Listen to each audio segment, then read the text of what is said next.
Samantalang pagpapauwi sa mga labi ng dalawang OFWs na namatay sa sunog sa bansang Kuwait, minamadali na mga kabrigada ng DMW. Brigada Katrina Hoson, ibrigada mo! Brigada Live Report. Namamadali na ng Department of Migrant Workers ang pagpapauwi sa mga labi ng dalawang overseas Filipino workers sa bansa. Ito ay matapos sa malagim na pagkamatay nila dahil sa sunog sa Aladan, Kuwait noong December 2, 2024. Maalala rin na ang pagkamatay nila ay dahil sa pagkakalanghap ng toxic gases mula sa sunog.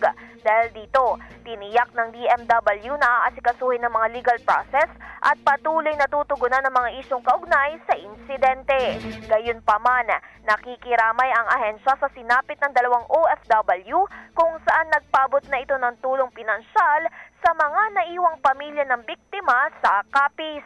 In the heart of changing lives, ito, si Brigada Katrina sa ng 105.1 Brigada News sa Manila, the Music and News Authority. Brigada Balita Nationwide.